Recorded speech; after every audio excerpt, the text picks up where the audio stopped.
right, hello everyone. Joe Messenger here from College Aid Pro. Looking forward to doing this session today. I actually have a few kind of new concepts I put together to share with folks if you've followed us in the past. So excited to run through the webinar.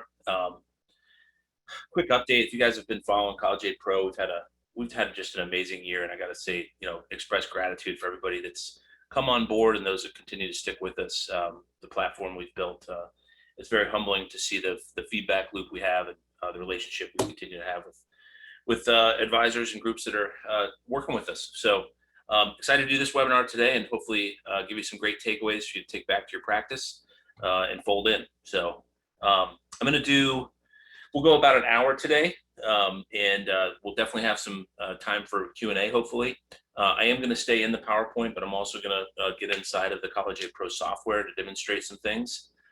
So excited to get rolling. As we start, I usually try to start with telling a story. It's one of a great student that did everything that her parents told her to do and that her counselors told her to do.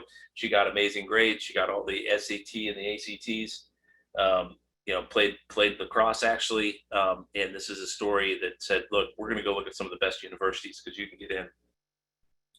All the while, setting the stage to say, Sam, if you get in, we'll figure it out, right? So this is all too often the case these days, is that we go and shop for colleges long before we actually understand what we're getting into. So the idea for us today is to avoid this situation. And the way that this plays out for this particular woman that I met a few years ago, actually, is she took out about $120,000 of student loans for her undergrad degree. So where that plot thickens, though, is she'd been making on-time payments for over 7 years, and now she has $129,000. So she's not even keeping up with the interest. There is no end in sight for this young lady. So because she just makes those minimum payments, and the interest continues to stack up. So where that story actually gets even worse is, as I'm talking with her, this idea of student loans and what it's doing to our economy.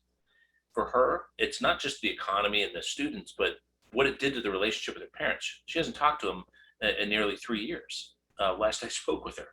So, it created this strife because in her eyes, I did everything right. And then you guys co-signed on loans and you put me in this situation where, I'm behind the 8 ball, $700, $800, $900, $1,000 a month and not even able to keep up with the interest. So these aren't the outcomes we're here for. The college dream doesn't need to become the college nightmare. And hopefully that's why you're here today. So, I'm Joe Messenger. I'll spare all the details. Connect with me on LinkedIn. It's a great way I communicate with a lot of folks there. So catch up with me and visit us at collegeaidpro.com if you want to learn more about the solutions we have. But, this mission for me has been it's well over a decade now. It's pushing 15 years. And our team collectively, over 50 years working on this problem. And when we got together to actually recast the mission of College Aid Pro, I guess it's important to note that, our bigger mission now, it's really about helping every family in America find an affordable path to college. Our real belief is there is an affordable path to college for every single student out there.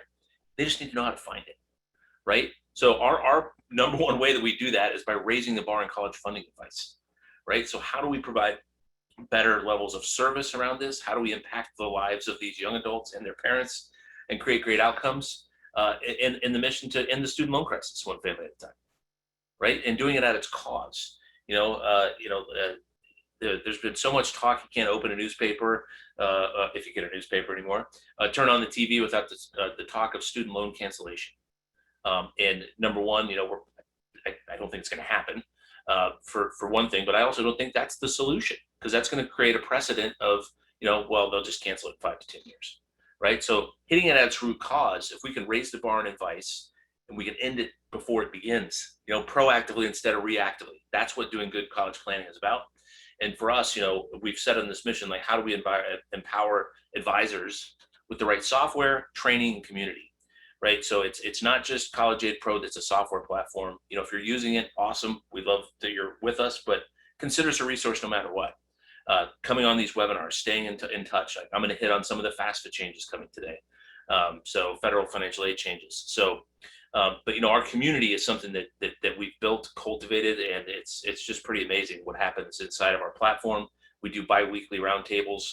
People bring cases, people bring successes, failures. So it really is hopefully about creating an ecosystem to support all these college-bound families. So when we look at how do we do this? We're going to dig into financial aid today, obviously. That's the title of it. But we want to evolve from financial aid into how do we pay for college? And there's a difference there, right? Financial aid is one component. The forms are one component of many. So, as you look at like, is this college planning, like, is this really for us? Like, we only work with high net worth people. Most of my clients are retirees. So I put together, this ebook that you can go and download, but we really want to help people understand why should we consider late stage college planning. How do we raise the bar on college funding advice? What the heck is Joe talking about? What kind of, can we provide a framework for advisors to work from? One of the things that's intimidating about this is how do we do it, right? How do we actually attack this and help guide families to great decisions?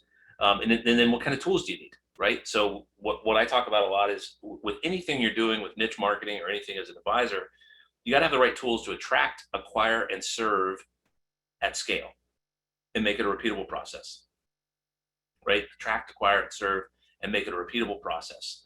So, that's from a practice management standpoint, how do we fold this in? How do you view this? Is this a value add? Is this a top line revenue generator?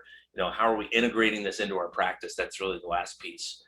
Because the reality is, one of the things we'll say is, if you're not going to do this work, there's an advisor that will. If you're not doing this work, there is an advisor that will, and that client will leave your firm. So, the movement is growing, and I really believe that doing this type of great work, if you really are doing true financial planning, this will become table stakes. What I go through today will become, an expectation of a great financial planner that you're providing this level. And great financial planners are always looking to raise the bar of what they're doing, level up their knowledge, be that with tax or estate planning, or college is a big one for a lot of families. So, hopefully the resources we've developed are helpful for you. So we frame this up in terms of, there's a few things to shed light on. Number one, our industry has notoriously said things like, there's only one way to pay for retirement and lots of ways to pay for college. You can't take a loan for retirement.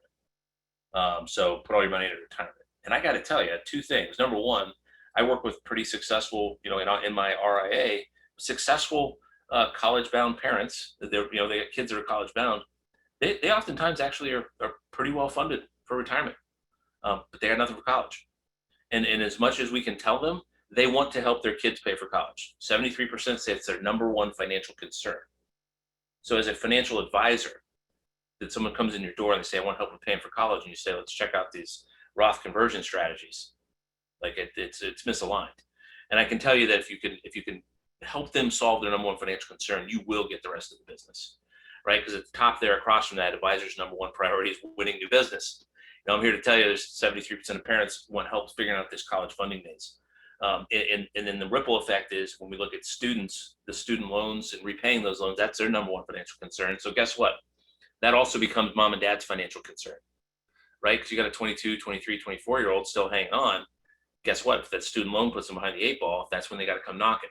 So, where this, I think where the confluence is for us is, this is an opportunity for the industry, right? We've never been trained on late stage college planning because number one, most people can't figure out how to regulate it or how to make money on it. And I'm here to tell you, like, if you do this the right way, the business is there. So, raising the bar and seeing this opportunity, because when we look at the big picture here, we're talking about Gen X. Right now, it's squarely the 40 to 55 years old. I'm 43, graduated from Penn State in 2000. And I'll thread that in as we keep going here. But the reality is, we got 75 million Americans under the age of 18 right now. 75 million. We got 82 million in Gen X. So those two generations are generations that most forward-thinking firms, they know that they have to figure out a way to tap into those and begin to work with them, because the reality is, kids are still going to college. It's not going away. It's part of the American dream. So we just kind of lean into that and just understand, 7 out of 10s are going right on to college. Is there a case for, Mike Rose Foundation and doing more with the hands-on work and all these things that we have tons of job openings for and nobody to fill them? 100%. But I got to tell you, if you're an advisor, the likelihood is you live in a very nice school district, and the expectation is college. So that's just how it is for most folks that we work with. So we lean into that, right? Because here's the reason that this is such an opportunity. Everybody's looking for the 62-year-old with a liquidity event, and I say I am too. I just go get them when they're 50 to 52, right? So this idea of helping people through this financial aid process, because if you can do that, you'll get the assets down the road. So, 7 out of 10 people fire mom and dad's advisor. So understand that there's the opportunity. Get these folks earlier. If you're working with grandparents that are doing college savings, reach down to that next generation and retain that business into the next generation. So, hopefully setting the stage for, what we want to talk about today, which is, the state of college and how financial aid works, and unpack some of the changes going on. But I think it's important to frame up, why do we take this so seriously? Because it's a huge opportunity to help people and to help yourself. We talk about the win-win-win, right? And, if the student gets a great outcome, mom and dad stay on track for retirement, and you get great clients for life. These are win-win-win scenarios. I just did an interview actually about college costs. People always want to ask, well, how do these costs keep going up? It can't continue that way. And I politely say, well, I've been doing this kind of work for about 20 years. And the reality is, it's not slowing down. College costs have leveled out. So there were periods where we were seeing 8, 9, and 10% increases in college tuition costs. And that was kind of crazy through the early 2000s. But the reality is, we pay it. It's the only thing ever. A friend of mine had said last week, it's the only thing ever we're begging people to take our money, and we'll just do whatever they tell us, right? So we think there's a better way to go about this, because costs now are, we got schools over 85,000, and then our 4-year in-state school, around 25,000. For the affordable option is $100,000. So when I look at this, I say these are costs over 4 years of $100,000 to $350,000. So if we're financial advisors, what other investment of that magnitude are we knowledgeable on and making great advice around, right? So think about that. The costs continue to go up, and what that's created, obviously, our student loan crisis. Student loans are positioned as financial aid, something to be aware of if this is new to you. The reality is we've doubled the amount of borrowers and more than tripled the amount of student loan debt. So, we've gone from, around 25,000 to, we're going to be pushing up to 25 million to now over 45 million American borrowers out there today. The numbers keep going up, right? So now, we hear about the 1.7 trillion and cancel 50,000. It's like, well, why don't we focus on the root cause, which is helping people not get into the mess in the first place? Some of the statistics that I think really hopefully hit home is when you break down the numbers, it's $3,000 per second. $3,000 per second we add to our national student loan debt on average. So that's $10 million in the hour we'll spend together. So I think that's it's meaningful to understand, because what we're talking about is helping the next generation, not crippling our economy, because I think it will happen if we're not careful. But the reality is, for most American families, student loans are part of the deal. I'm not anti-loan. I'm anti-too much loan. You'll see that as we kind of continue plugging through our resources here. So 7 out of 10 graduates have it. Around 30,000 is the average number that they come out with. And to put that in perspective, a good rule of thumb to walk away with, on the standard 10-year repayment schedule, for every $10,000 you take out, you're going to owe back roughly $100 per month. For every $10,000 you take out, you're going to owe back roughly $100 per month. So hopefully that's helpful, just kind of rules of thumb there. So that's student loans. It's where we're at. I think all of us on this call, we have a kind of we're in a position to help. So I hope we all can. So I'm going to walk through a framework. And as I mentioned, we called it "How does financial aid work?" But the reality is we've got to go beyond financial aid, right? We have to figure out a framework that we can all embrace that's going to help us guide families through this process. So, it took me 10 years to boil it down to five key things here and put it into a software platform. So, and then automate it. So these 5 critical things, we've put these together. And what used to take me 6 hours now takes about 7 minutes. Because with what I go through today, you're not going to be an expert. But what you need to know is that if you know how to put information in to our system, College Aid Pro does the rest. So if you put in income, assets, student income and assets and the student's GPA, ACT, and the schools are interested in, we're going to do the rest of this. So, so number one, we're going to, let's figure out how much colleges think we can afford. That's the thing number one. That's called the expected family contribution. We'll break that down in detail, and the change is coming. How much your family can actually afford, something that baffles my mind that conversation has not happened until a student is a junior in high school, but it hasn't with mom and dad. So let's get them on board, and then let's have an informed college money conversation with our kids. Number three, how do we find schools that are going to be the most generous with financial aid for our family and for this student? Okay, so this is the first time I'll say this, but and I'll probably say it 10 times in this talk. Every student going into this process is a snowflake, and the averages are dangerous. And I'll give you some concrete examples of why that is as we continue through these slides here. Find schools most generous financial aid for you. Number four, what's the out-of-pocket? At the end of the day, those sticker prices are really not very relevant, and I'll give some examples of that. What's the out-of-pocket cost? And then what's the college funding gap and the resulting student loans at each college? If every family had to go through this, just like when you were getting a mortgage approved, we would not have the mess that we have with student loans. And we would have better outcomes from college, students coming out with less debt, and parents staying on track for retirement. I really believe that. So here's the deal. Sticker price of college is irrelevant. It really is. 31% of college is paid for from scholarships and grants, which is great. That's how it comes through. And the average private college we looked at with that tuition number of $27,000 on average, some much higher, they're discounting their tuition over 52%, right? So the message here is the sticker price of college has become irrelevant. This idea that they continue to raise their prices because they got to stay competitive from a pricing standpoint, and they just backfill that with grants and scholarships. It's gotten out of control, but it's how the game is played. So if you as an advisor can help see through that and create clarity and transparency, you're going to get a hug when they walk out of your office. I put this up because I talk about this idea of averages being dangerous. So, we'll go through the process, we'll go through EFC, but I wanted to start here because I pulled this up. You go and do websites and people ask like, what makes College Aid Pro unique? And I'm like, because the snowflake analogy, every student is unique, right? And the averages mean nothing. They mean nothing, right? Because if you look at these averages, Georgetown costs $79,000 per year. But they'd say, oh, well, nobody really pays that because 53% of kids get financial aid. Okay, well, am I the 53 or am I the 47? That's my first question. And, well, we meet 100% of need. Okay, that's great. Well, I'm not a need-based candidate. What about scholarships? Well, we don't have it, right? Well, the average person here only pays $28,000 out of pocket, $28,509 out of pocket. Cool. So am I paying 80 or am I paying 0? Right? So, again, the average loan balance is only $6,700. Like, okay, well, averages really, that doesn't mean anything, right?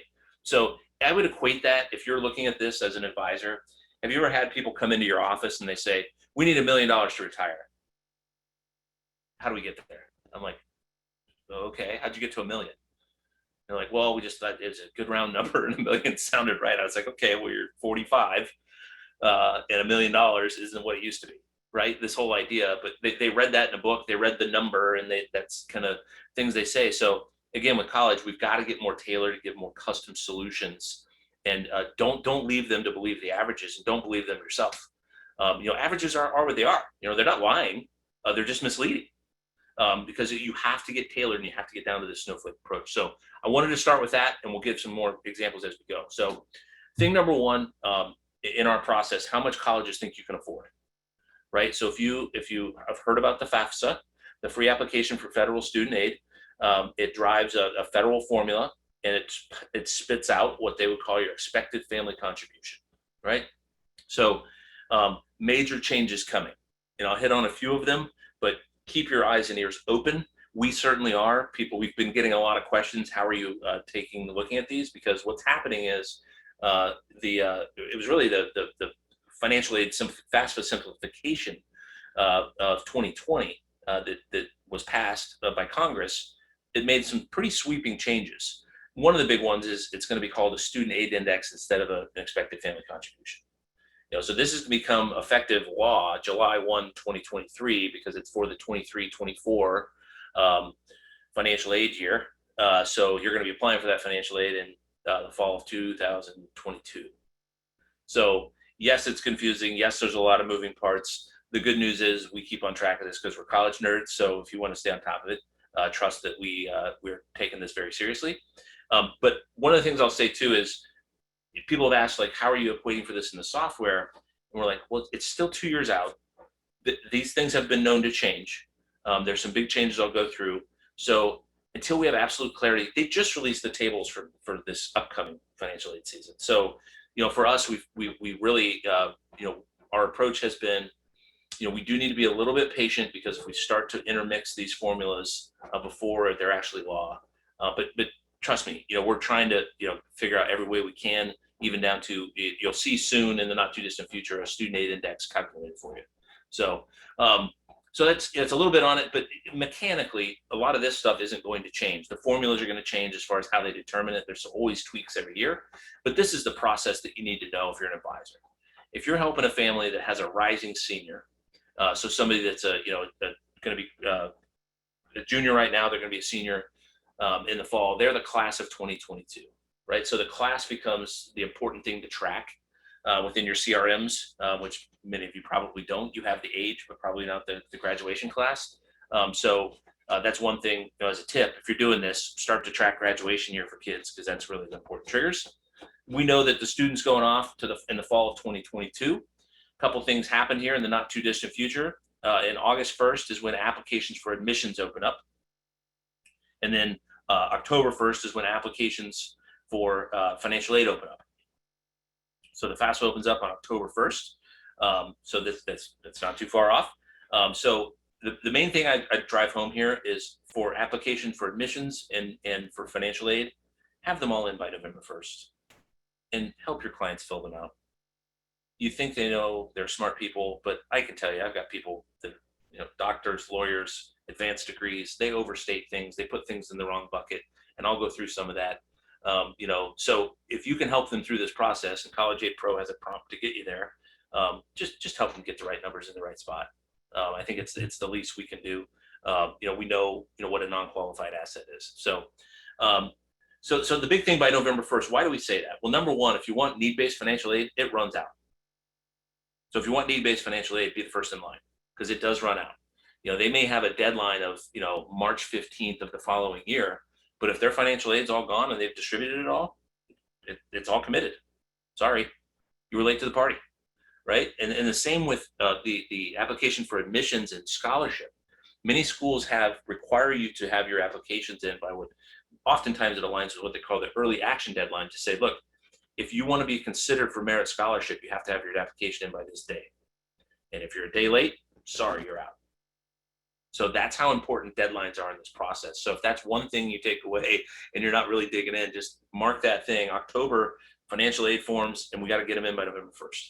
And there's no reason to wait because what they're looking at, it's assets as of the day you file, right? So any assets that you have that are non-qualified, and I'll show you a chart here, those are going to be considered as of the day you file. There's no real look back period. So if you pull a balance sheet from Money Guide or RightCap or whoever you're using, to pull a balance sheet, help them understand what goes where, and those are the assets you file. The tax year is already gone because what they look at is what they call the prior tax year, right? So they look at basically we're going off to school in 2022. We're going to be looking at 2020 tax returns that you just filed. Yes, if you think it's confusing for you, it's even more confusing, easy for me to say, than for the consumer. And imagine the student, right? So just helping shepherd them through this process can be extremely helpful. So the other way to think about that, it's the spring of the sophomore year of high school and the fall of the junior year of high school. That's another way just to frame that up. Spring of the sophomore year, fall of the junior year of high school. That's the tax year that we're looking at there. So one thing I'll point out, because it's not really within the rest of the presentation, is 2020 was a very interesting year, right? So things happened, right? So how do I say this? Schools accept what they call special circumstance appeals. And if that 2020 tax return does not accurately reflect your current situation, or if there was, we had a number of things happen, in 2020. So it sounds good and bad, but we had people laid off, but they got big severance packages. So it looks like they made an extra 150 grand, and they're like, well, yeah, but I don't have a job. So communicating that to a college and saying, hey, look, I know this is on my tax return and it is accurate, but that was an extraordinary thing. Or, hey, I lost my job in December and I've been out of work for 7 months. So you got to communicate those things. You report accurately, but then you've got to follow up with those schools. So these forms are forms that you file each and every year, but the base year, your first year of college, is the most important to look as poor as possible. And this is a part I would say too that when you're looking through this process, how to say it, this is one time in your life you want to look as poor as possible. So as you go through, just keep that in mind. So hopefully that's helpful. Just kind of this is the timeline we run through, and then a couple of basics on the formulas is they're looking at income and assets of the parents and the student, right? So let's unpack assets real quick. At its highest level, it's 5.64. That did not change in any of the formulas. They've pretty much done away with the asset protection allowance. So rule of thumb, anything in the parent's name, they want 5% of it next year towards college. That's a good rule of thumb. Anything in the student's name, they want 20%, right? So 20% versus 5, obviously it's better to have in the parent's name than the student's name. We could spend all day unpacking strategies to maneuver around this, but with assets, but essentially here's what they're looking at. They're going to tally up. They have a cash and savings account bucket, and then they've got an investments bucket. So cash is what it is, and then you're going to put everything else together. So 529s, mutual funds, any stocks or bonds after tax, and any equity in your real estate. So I'll park on that one for a second because equity is usually grossly overstated because basically what they're saying is, you need to sell that to pay for college. That's how I look at it. So I'm saying, okay, so what has stood up is instead of going to Zillow and looking at the crazy, ridiculous prices we're seeing in this market right now, you can go to the auditor's website. That's one way to look at it. So, because that number's almost always lower than you would think, based on comps around your neighborhood. The reality is you're not looking to sell the house or the property. So another thing that works is a fast sale rule. So fast sale rule of any asset essentially says 20% discount off of the top. So if it's worth 500,000, I just made it worth 400,000 because you're telling me I got to sell it tomorrow. So and it's just the equity. It's not the value. It's the equity, right? So minus any loans outstanding. So like I said, usually grossly overstated. You want to look as poor as possible. Within reason, report as low as possible on those things, right? Your other things are just going to be the value as of the day. But that equity is something that's sometimes soft and fungible. So that's the things on the left. You tally them up. That's the 5%. And if it's in a student's name, it's 20%. Interesting note here on the 529s. So this question comes up all the time. People frequently put 529s as a student asset on the FAFSA form. So let's say you had $50,000 in there, right? So you had 50,000 at 529, and then you say, okay, yep, that's a student asset. That's for Johnny. There's 50,000. Well, they're going to say we want $10,000 of that towards college next year because it's assessed at 20%, where it should be a parent asset.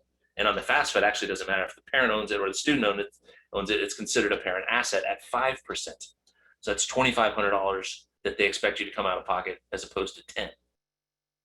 So these are areas where if you can, like I said, at least shepherd people through this process, it's hugely beneficial. At John's time to do that. So on the right there, here's all the things that are non-assessable. Anything in retirement is not assessed. Annuities and cash values and life insurance. Little soapbox here. The one thing is federal schools that use this FAFSA methodology, they 100%, they are not going to look at them, but I can tell you some of the privates do. And they're asking for them now. So when we've pressed some of the financial aid administrators, well, if you're not assessing it, why do you need it? They say, oh, well, we just want to have it for our files. I said, well, let's get clear on if you need it or not then. Because if you're not assessing it, I don't think you need to know that information. Again, there's a lot of pieces to this puzzle, and that's one of financial aid to unpack. And the other thing I'll say is, like, oftentimes I've literally seen cases come through my office where it was advised that a parent cash out a 529, pay the penalty, and put it into a cash value life insurance policy to qualify for more financial aid. I said, yeah, you might have qualified for more financial aid, but you just lost huge sums of money to the tune of 30% of your account value overnight. The most they want is 5%. Let's not be silly here. And financial aid is not guaranteed. Just because you qualify doesn't mean the school has to give to you. So, aside from that, even though it's sheltered, cash value life insurance is expensive. You got to pay. So I'd be hard pressed to find a life insurance policy costs less than 5%. So I guess I point that out because that's not our message. Our message is about helping people make great decisions around college. Is reducing an expected family contribution sometimes a great strategy to help low EFC families? Absolutely, but doing it in a way of paying off debt. Or paying down some mortgage or other debts, those things absolutely look at it. But so little soapbox there, but hopefully it's helpful. And home equity is not looked at on the FAFSA. Small business is only looked at if you have over 100 employees on the FAFSA. So those are a couple things. Then when we get into the nuances, the differences. But sorry, I'm flashing back and forth. It got a little jumpy on me. But so the asset conversation, 5%. I don't think that's a terrible assessment rate, honestly, but have it in the parents' name instead of the students. So custodial accounts, if you can convert those to a UTMA 529, things like that, that's more advanced planning beyond the scope of today. But, those types of things, we have hours of training just on how to maneuver through this. But hopefully those are a couple quick tidbits. And I put this chart together because income is by far the largest driver of the family's EFC or SAI, whichever, it doesn't really matter. But they're going to be very similar on income.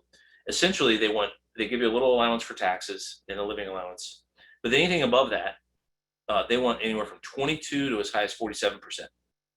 Right, so it's kind of like our tax brackets that go up, but helping people understand at its highest level, they want 47 cents of every dollar. Rule of thumb, they want 20 to 25% of your income towards college next year. 20 to 25% of your income towards college next year. So again, rules of thumb, around 5% of the parents' assets, around 20 to 25% of their income. That's what they're looking at. So, we look at this chart. If you got 150,000, you got 2 kids, family of 4, they want 32,000 from income of after-tax money, by the way, towards college next year. So that's where people sometimes, when they get their number, they say every year. And they say, yeah. So, and that's why I say you need to know what the colleges think you can afford, because it's going to determine your eligibility for need-based aid. But more importantly, you need to know what you can actually afford, because these things become important. And with financial aid, the plot thickens. The majority of our schools use the federal method, and they require the FAFSA. And so that's most schools. They use that federal form, but a lot of our select schools that are very name brand schools, they use an additional form called the CSS profile, right? So they use an institutional method, an institutional formula to come up with what they think you can afford. And that method, the way I look at it is basically institutions do what they want with the information that they get. So it's a form they fill out, but each institution has some nuances to how they look at that. So there's another consensus method that is used. They use the CSS profile to submit the information, but then they have a consensus methodology that kind of just piggybacks and they think enhances what the IM does. These are our elite schools like our Yales, our Northwesterns, our Amherst of the world, Holy Cross. I think there's 28 on the list now. So what they have said is, like Georgetown that I mentioned, we're going to give need-based aid, but we don't have scholarships. Everybody gets in as a whiz, so we don't have scholarships. Sorry, nothing against you, Sam. Nothing against you. You did everything right. You got the grades and the test scores to get in. But the reality is, it's just the way we run our business.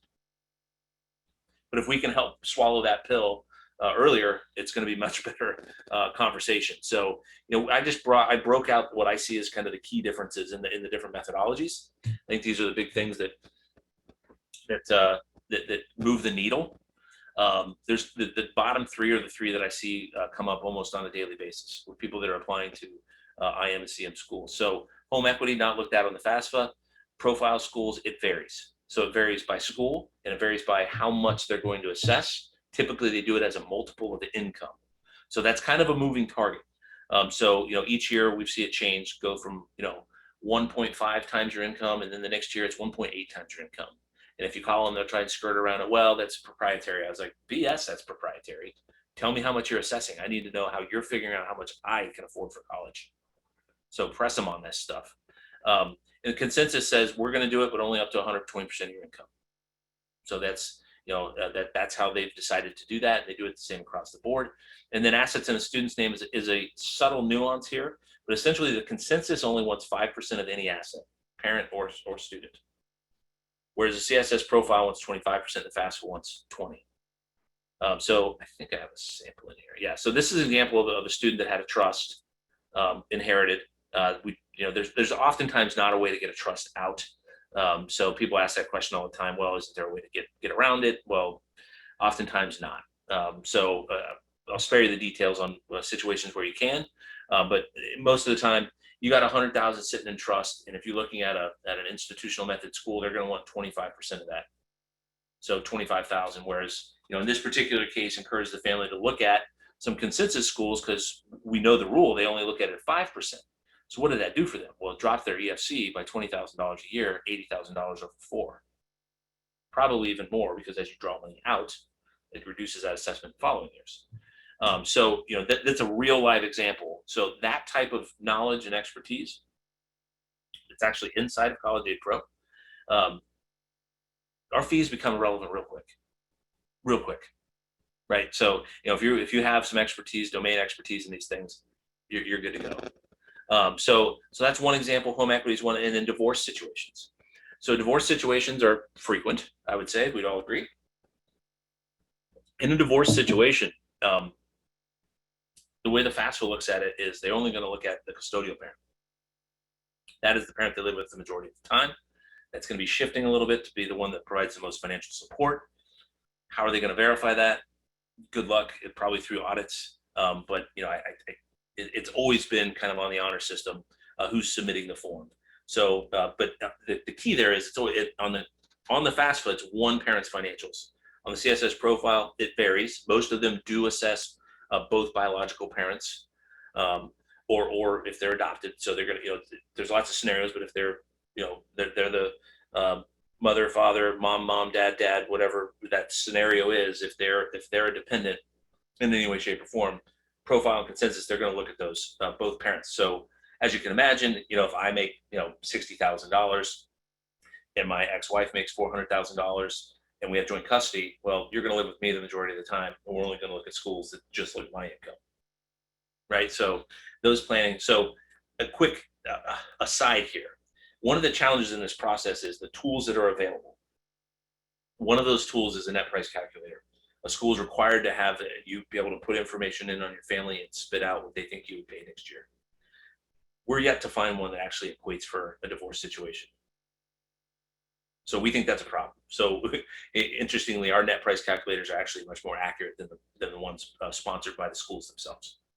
And I'll say that with a straight face, and you can test them, especially in scenarios like this.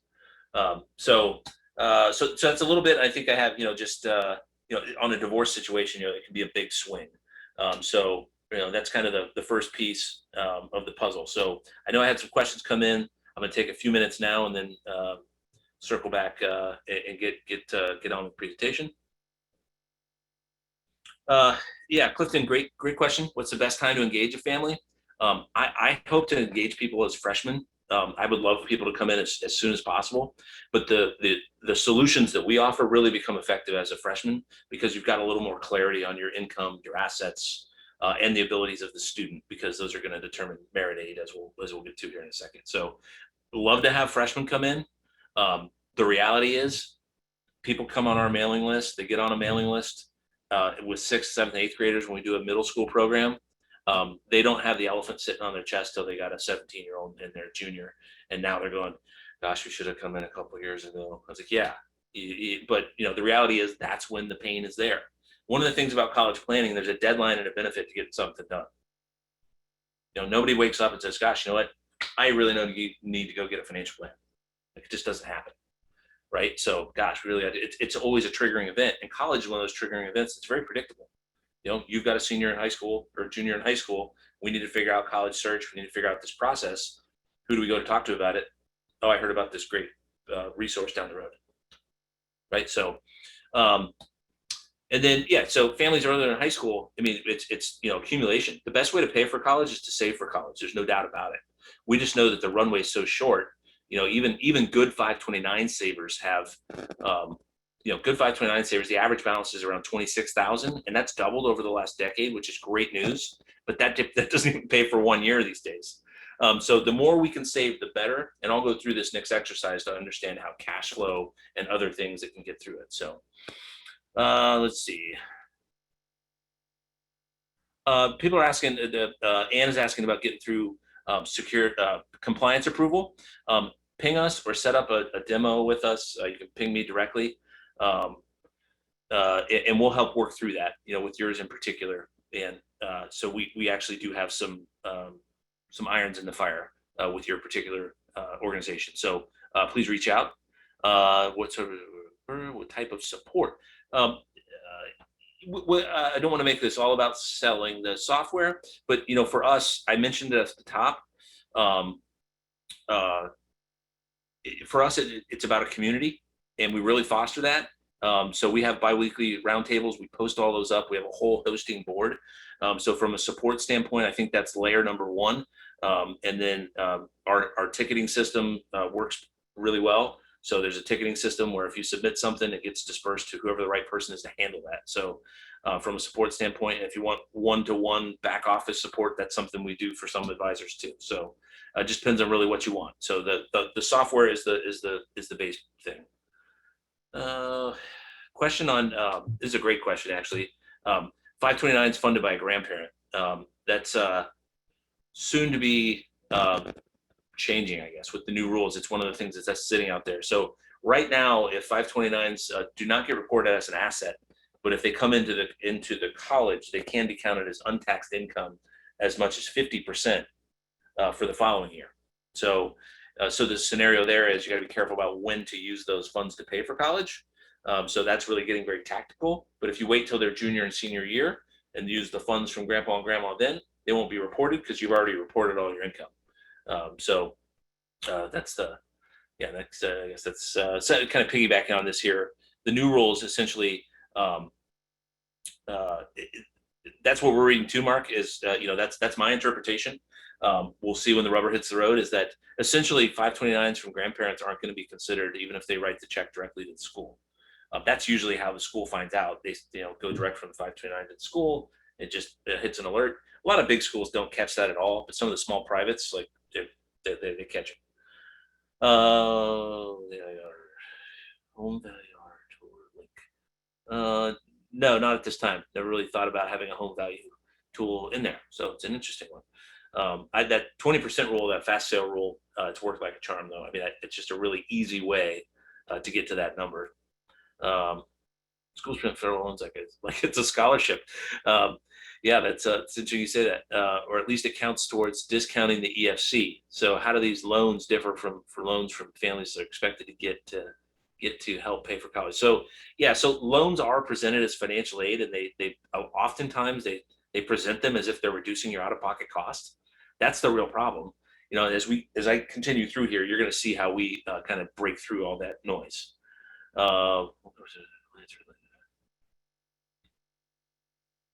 If you have one conversation with clients related to financial aid, what is the best one or two things to cover?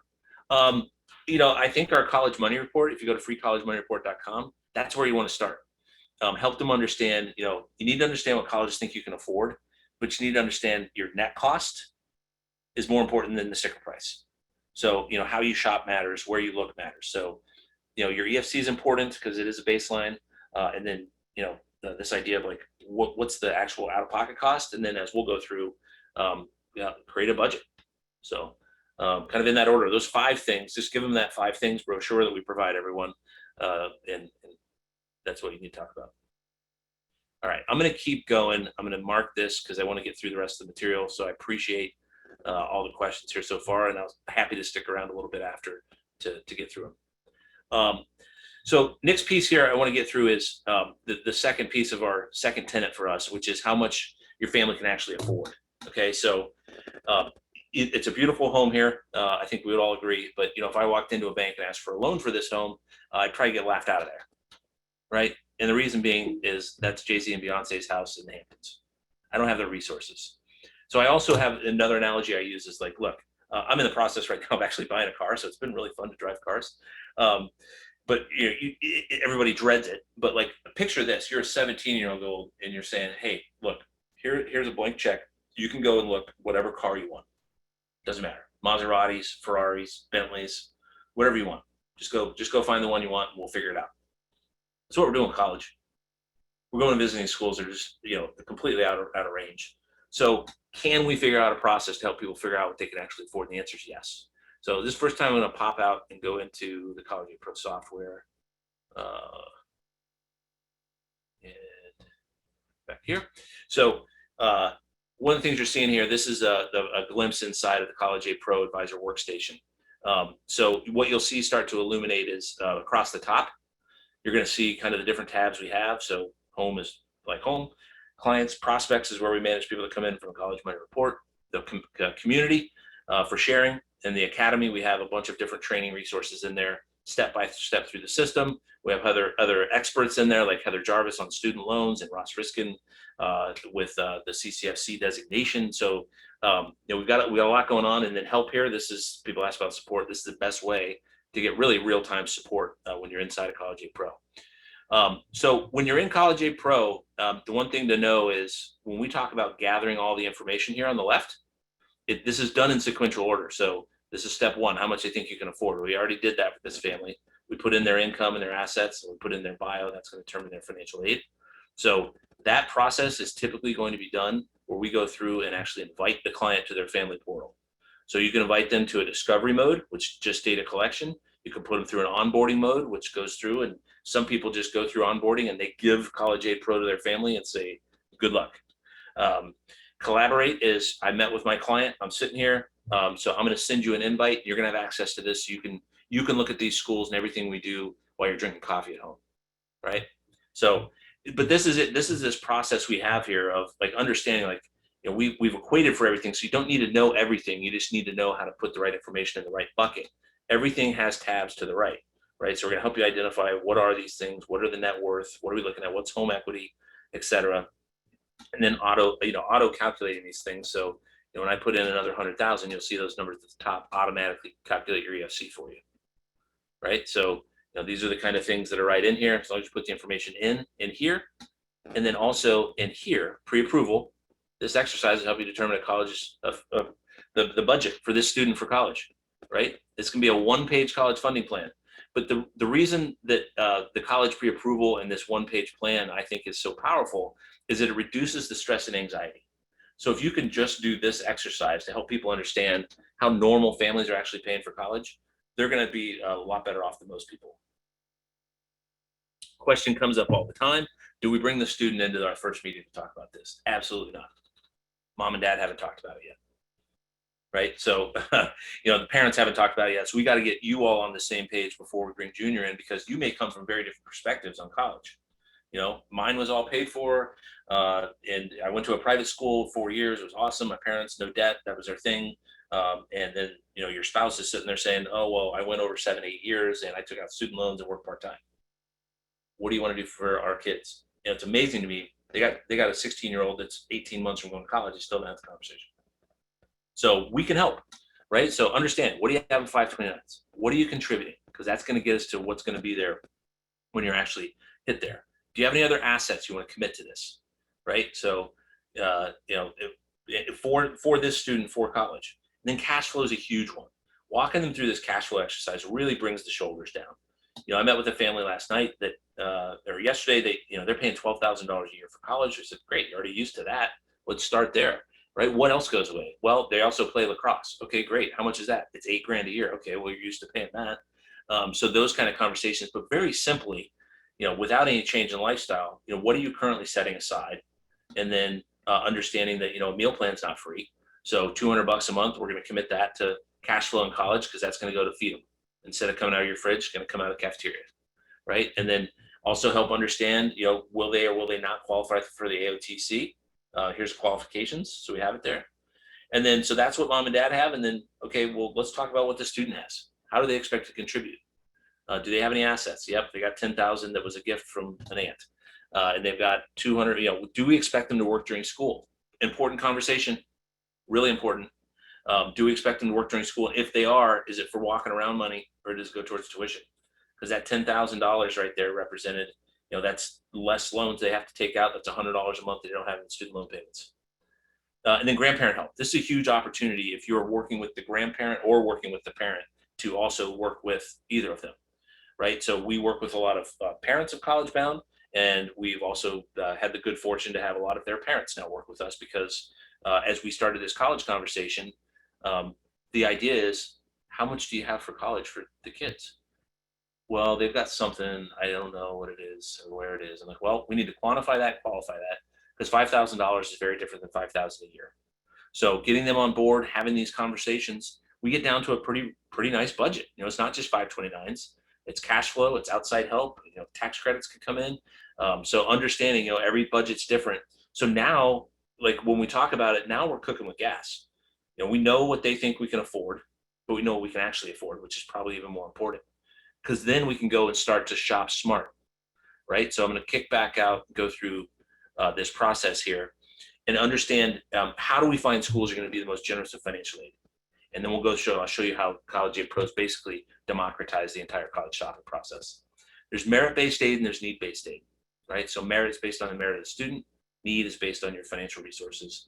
Need is the one that's confusing because it comes in the form of gift aid, scholarships and grants, and what they affectionately call self-help, which is student loans and work study that they disguise as if it reduces your cost of college when it doesn't. So that's a problem. Somebody mentioned it in the feed there. That is a problem. We need to help break through the noise and help people understand this is not free money. This is a loan. This is money you got to pay later. Need-based financial aid, the basic mechanics of how it works is they're going to look at the cost of attendance at the school minus your EFC. That's going to give you your financial aid need, right? So if a school costs 50, EFC is 20, your need is 30,000 at that institution. Same family, EFC of 20, same cost, or EFC of 20, cost of college 20, you're eligible for 0 at that school. So a lot of people roll financial aid out when the reality is it's based on the school as well as your EFC. So, in this point here, this is one of the big rules that's on the chopping block. And our partner, my co-founder, Matt Carpenter, has a petition going that the way it works now is when you have 2 kids in school, your EFC is split. So instead of it's not 20,000 each, it's 10,000 each, right? But going forward, it's actually going to be your student aid index, right? So that idea of a split to that EFC, it's going to be 20,000 for each. So there is no benefit in that case. That's the new 23-24 school year. So there's some planning needs to be done. Now, the thing that we have heard from multiple people that use the institutional method is they're not going to be following that methodology. They're still going to give a discount when you have multiple kids in school. So hopefully that's helpful. Stay tuned. There's more to come.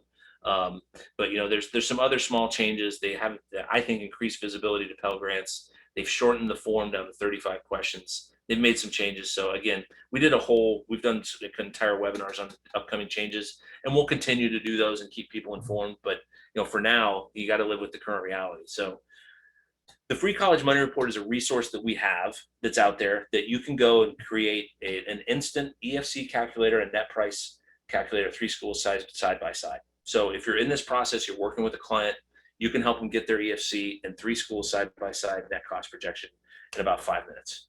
So I'd encourage you to check it out. It's a free resource we've made available for everyone to use. It's for a parent. So if you go do it for your parent, just have it sent to you at your office. You're welcome to do that. So hopefully that's a great free resource that you can utilize. And this is kind of the last piece here is getting through financial aid. How do you find generous? There's these 3 pieces of the puzzle. The one, they're looking at the academics of your student to determine eligibility for scholarships, and they're looking at your financials to determine eligibility for need-based aid. And those things you can make an influence on. The thing you can't change is the financial aid policy of the institution, right? What I mean by that is, do they give scholarships or not, right? And that piece right there, if you can help demystify that and help families find schools, you can help them cut the cost of college, because how you shop is completely different depending on your situation. So we use a quadrant system where we say, look, if you're high merit to low merit and low to no need to high need, this is where you're going to sit. So if you're in bucket number 3 right there, you've got a talented student, but you have a very high need, not a very good income. A lot of times those kids, they could be the valedictorian, but they're only looking at community college because they see these sticker prices like Georgetown, like I mentioned, and they rule that school out. right? Where the reality is they'll meet 100% of need. I'll show you a concrete example in a second. On the other end of the spectrum, a lot of clients that you probably work with, extremely talented students, but they're not financial aid candidates because they make too much money. So for those families, we need to find schools that do give scholarships, regardless of financial need. So, that puzzle, when we look at how this works in the grant scholarship, the reality is 90% of the money comes from the institutions themselves. Upwards of 90% comes from the institutions themselves. Private scholarships are great. We have a private scholarships tool right inside of College Aid Pro Family Portal, but it's really a filler. So, focus on the big money first. Athletics, they're great if you can get them. Less than 1/2 of 1% of kids that play in high school go on to get a dime in college. So it's kind of part of the puzzle. But this is really an important piece here is that even with scholarships, there's different ways that they approach this. So number one is competitive, right? So you got competitive scholarships, you got 100 kids applying, we're giving away 3 of them. If you get it, awesome. If you don't, probably out. On the other end is what we call package. These are schools that have to package to compete, right? So package schools, small privates, they're working like heck to get their seats filled, and they're that's kind of what they're really doing. So they have to compete with each other, and then they also have to compete with the state schools. So even though the sticker price may be 60, nobody's paying that, right? And then the third one is the grid and automatic scholarship, right? So this isn't a scholarship that says if you do this, you'll get this, right? A school like Alabama that's actively trying to get students from out of state to come down to raise their profile. So, looking at this right here, if you got a 29 and at least the 3.5, you're going to get 15. If you get 1 point better, we're going to give you an additional $9,000 per year, $36,000 over 4. 1 point better. I think that investment in ACT prep might be worth it. So, but again, it's not a one size fits all for the university. Other universities, state universities, do not have programs like this. Ohio State's in my backyard in Ohio, and they don't have a lot of scholarships because they don't need to recruit that heavy. Alabama's going to say, yeah, we're going to pay you to get some students here. They're going to raise their profile. So, and again, you look at the averages. Don't get sucked into the averages. The reality is we got to figure out how does these schools actually work. And that really gets back into the magic of College Aid Pro. This is a family right here that has a pretty, I call it middle EFC. There's a family making about 150 grand that has some assets, right? A very typical mass affluent family, right? And they're going, gosh, how the heck are we going to pay for this cost of attendance here? Look at these school costs. These are crazy, right? But the reality is, who cares? The net cost is all that matters. What are we actually coming out of pocket? These numbers get all jumbled and they're very different, right? So when we're looking at schools in here, we're going to help people understand, like, look, if you're looking at a school like Capital, here's their admissions criteria. Here's the financial aid model they use. They use the FAFSA. They're okay with financial aid. A lot of kids, they do pretty good with scholarships if you're good for them. And we're going to say, look, you're probably going to get at least their average scholarship here. We're also going to help families understand what's the outcome from this school. What kind of salary can we make from a communications major from Capital? That level of detail and specificity, because that's what we're investing in is the income shovel, right? And from an affordability profile standpoint, we want people to understand no loans is ideal, but what about if we can keep them just the federal direct loan? That's not bad either, right? And it's okay to go up to that first year salary, but we're really going to caution you if you go up over that, because taking out more loans you're going to make your first year out, you're going to struggle. I promise you that. So it's providing true clarity and transparency into the process. And then, when you look at a school like Penn, different story, very hard to get in. They use consensus method. They cost 83 grand, right? These are round numbers. There's no financial aid. There's no scholarships. But if you have need, they meet 100%. So again, don't rule schools out. Understand what your out-of-pocket cost is going to be. There's no scholarships down here, but still a great fit. It's still a great fit because you only have to take out federal student loans, right? And then the real sizzle here is people come in with the schools that they're interested in, but the advanced search inside of CAP, people tell us, I never knew a service like this existed. I hear it all the time. And one gentleman a couple of weeks ago said, I'd pay $2,500 just for this. So what this is allows you to shop for schools like you'd shop for an airline ticket on Orbitz or Travelocity. So find me schools in a day's drive. From where I'm at, I want to make sure they have my communications major that I'm interested in. I want to make sure it's a Forbes ranked school, and I want to make sure it's not too far out of my budget. And can you just show me those in the rank order in terms of merit scholarships? And here's a list of schools that you might want to consider for merit scholarship. So let's go learn more about this one. Allegheny College, great school, great school. We're going to get great merit scholarship there. So, we'll add that to the list. So, and onward and upward. And then also the same can be said, I'm not a need-based, or I am a need-based candidate. I don't get scholarships. Show me schools that meet at or near 100% of need. So that list completely changes. But again, we're saying, look, like you're probably ruling a school like Marietta out, or school, some of these schools, but if you can get in, they're going to meet 100% of your need. If you can get into Northwestern, that's actually, you have a very small funding gap there. I don't think we're sacrificing quality here. These are some of the top universities. It's just how they run their business. So if you have the power of this to help families not only look and understand the schools they're interested in, but also help them identify other great schools that would be a good fit financially. And then, for them, at the academic and the social, that's more the independent education consultant side. That's not really what we do. We do because we show outcomes, but that's about it. At the end of the day, we're going to help people understand their applications, their awards, but this is really getting into what is the outcome? How do we pay for this thing? Right? So Allegheny College, that's a pretty good outcome, right? My alma mater, though, if I looked at Penn State for this family, the reality is based on what they're going to have to come out of pocket in our budget, somebody's got to come out with $93,000. So we're going to caution you, this is not a great fit because you're going to have over $1,000 a month payment and you're only going to be making $2,700, right? So, and then we could give you an understanding of what's going on with these majors. So, imagine if you could help families all the way through this, even down to having a private scholarship search, you can make them available to them. This advisor workstation is $99 a month. And many of you might get a discount. I think our offer for today, as long as you sign up for a demo, get on the books with us, we'll give you a free month of CAP. So that's advisor workstation. That's really financial aid kind of 101 going through here, understanding those gaps. And if you book a discovery call, this is the one thing I want to hit on, and we'll wrap for questions.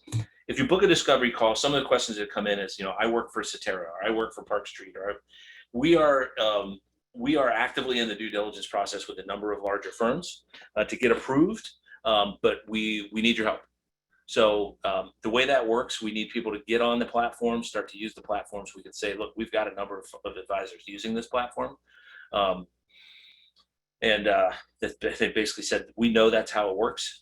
If you want us, we would love your help to joint approach the head of financial planning or somebody at home office. I can tell you that 99% of the time, they love what we're doing. 99% of the time. If you're a head of financial planning at a large institution, there's a gap in your planning. And I had a top CFP, top thought leader. He said, man, you've really identified a chink in our armor.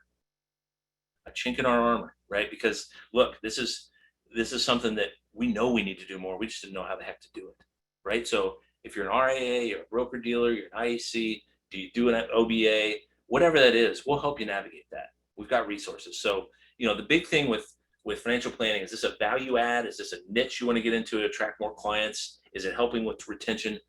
Let us help you map that out. Let's help create a great solution, help you have more support, greater, increase your service levels around late stage college planning. And like I say, you can do it with confidence and ease with a great platform to back you up. And we're your backstop. We are your backstop, us and the 300 plus advisors that are in the community.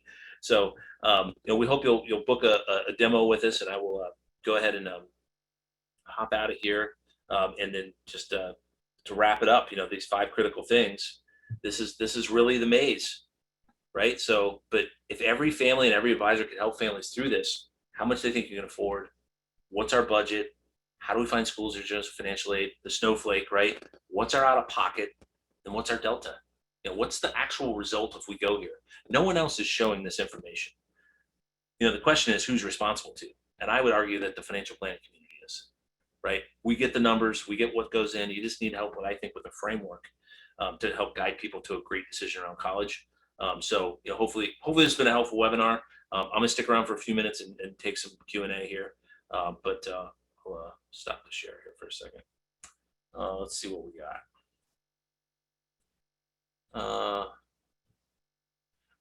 Question is, how do students get over $100,000 student loans? Is there no limit on loans? There's so much freewheeling money for college. You're only allowed 27,000 from the federal direct loans. Private colleges, man, they'll they'll get you the loans. And then Parent Plus loans is a big problem too. Um, with private loans, they got to be co-signed on. So Sam that I talked to, like her parents just co-signed on the loan, but she really didn't know what was going on. That's the problem. The parents could co-sign because they had enough income, but the reality is that loan money, I have also seen it run out. So freshman, sophomore year, they take out huge student loans, and then the junior year, all the banks are like, "Oh no, you've already got $58,000 for your first 2 years of college. Nah, we can't approve you." So, but loans are on the student loans they can't be bankrupted. So if you're in the lending business, it's a pretty good business. They can go all the way up to as far as garnishing your Social Security checks. So they'll get it. I heard an estimate that 1 in 9 Social Security checks now is being garnished for student loans, federal student loans. Crazy stuff. Yeah, Leah, Commonwealth. I'd have to check with the team on Commonwealth. But if you can, ping us or let me know. I know we have had some conversations there. What is the asset protection? What does the asset protection mean? Is there a training to use the software? I'm not sure what the asset protection means, but the training, yes, we have a platform certificate inside. And then we do bi-weekly trainings that are just grab bags that everybody comes to, but there's a full, it's about an hour and a half of financial aid, more of what we talked about today, but then there's a step-by-step all the way through the system, all the way down to kind of advanced cases. And we also have a masterclass training that's available if you want to learn practice management and more advanced planning stuff. So we've got a pretty robust academy inside of it now. And everybody on the call, you can do a free trial. If you just go to sign up, there's a free trial up there too. But I'd encourage you to book a call with Dave Bowman. Kind of leads our advisor sales, and he's been doing practice management. He's a CFP himself. He's been helping advisors with practice management for a long time. He's a great person to talk to. Cetera Advisor. This is Dave. I just got introduced to them this week. I would say stay tuned, but I don't think we'll be far off. Like I said, anybody that has, we'll try to make sure we get these and let you know when it does become available. Replay will be available. I'll get it out. I think we hit capacity today too, so if any of your friends couldn't get in, yes. LPL Clifton, if you can be of any assistance there, we would love that. We're trying to gain critical mass to get past some of their approvals. So let us know. Mark, you're kind of asking on a per use option. Reach out to us. We may likely have something that would be a solution for just if you just want to do a couple cases a year to do that.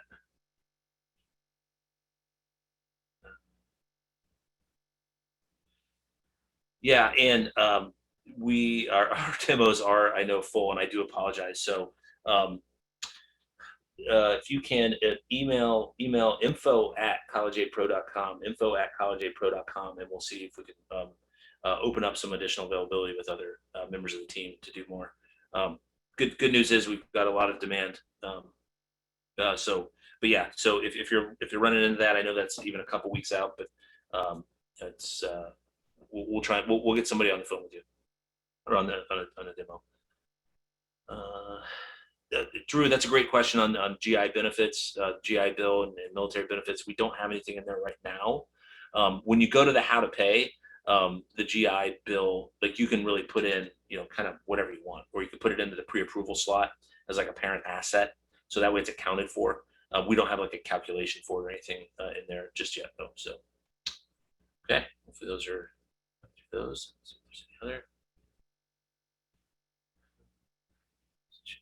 Just had a couple in chat. I'll pick off real quick. How do you position CAP to work with education consultants? I'm not sure if you are an education consultant or if you want to work with them. So we've seen success both ways. We do have some IECs that use the software, those that are more comfortable with the financial topics, but a lot of times they actually choose to partner up with a College Aid Pro advisor. So if that's the case, we certainly do that. We got a lot of advisors around the country. Yeah, slide deck and recording will be coming out. So I think those are the last questions. So Yep, recording, and the slide deck will be coming out. So I hope everybody enjoyed this. Thanks for sticking around. I know we went a little bit over. Enjoy the rest of your afternoon, and hopefully we'll be able to connect with folks real soon.